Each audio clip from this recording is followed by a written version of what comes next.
Sekarang kita lanjutkan membahas aspek tes daya dengar anak usia 30-36 bulan yang selanjutnya, yaitu kemampuan visual. Ada dua kemampuan yang diharapkan bisa dilakukan anak dalam rentang usia ini. Oke, kita bahas satu persatu ya. Yang pertama, yaitu anak bisa secara spontan memulai permainan dengan gerakan tubuhnya. Usia prasekolah ini adalah waktu untuk bermain bagi anak. Biasanya anak juga akan merasa antusias dalam melakukan apapun yang mereka kerjakan, ya seperti mengikuti pola gerakan dalam suatu permainan. Sebenarnya kemampuan ini sudah menjadi kemampuan anak usia sebelumnya, bahkan dari anak usia 1 tahun. Lalu apa yang membedakan? Dengan semakin bertambah usia anak, tentunya kemampuan gerak halus dan gerak kasarnya akan semakin matang. Diiringi dengan perkembangan kognitif atau kecerdasannya, maka anak bisa meniru pola gerakan yang lebih bervariasi dari gerakan sebelumnya. Pada rentang usia lebih kecil, gerakannya dapat dikatakan masih cukup mudah untuk dilakukan, seperti cilukba dan po ame-ame, atau bertepuk tangan ketika mendengar lagu selamat ulang tahun. Lalu kalau permainan untuk anak usia ini seperti apa? Kita sambil lihat video yang satu ini ya.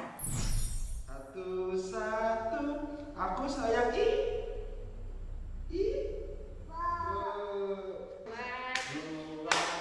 Juga sayang ayah. 3,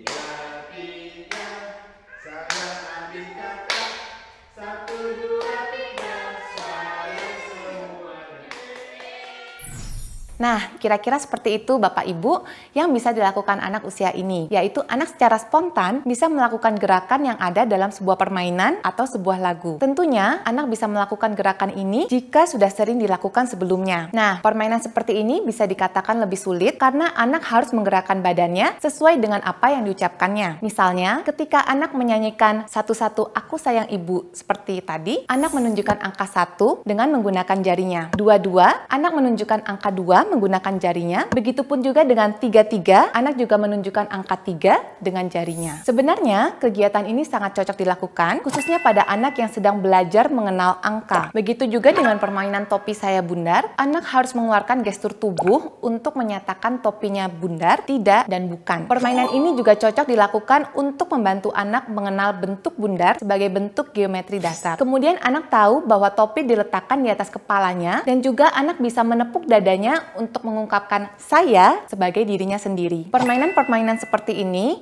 bisa diajarkan ke anak, tapi disesuaikan juga dengan tahap perkembangannya ya. Kita juga bisa ajak bermain bersama bapak, ibu, saudara, atau teman-temannya untuk meningkatkan kemampuan sosialnya. Misalnya, ular naga panjangnya, atau permainan lainnya. Selain bisa mengikuti permainan, kemampuan visual lainnya adalah anak diharapkan bisa menunjuk untuk menyatakan keinginannya. Mungkin bapak ibu sudah jarang ya melihat anak menunjuk ketika menginginkan sesuatu, karena kemampuan motoriknya pun sudah berkembang dengan pesat sehingga dia semakin jarang menunjuk karena cenderung melakukan atau menggapainya sendiri. Lalu bagaimana cara memunculkan gerakan menunjuk pada anak? Kita bisa kok menciptakan suasana di mana anak harus menunjuk, misalnya seperti pada video ini.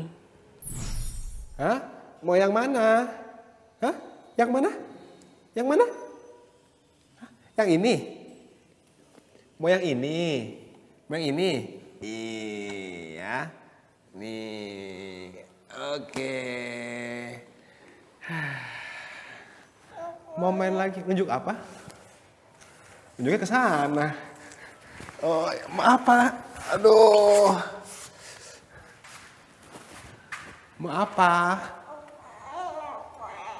Ini mau kuda poni ini. Oh, wah. Bagus ya.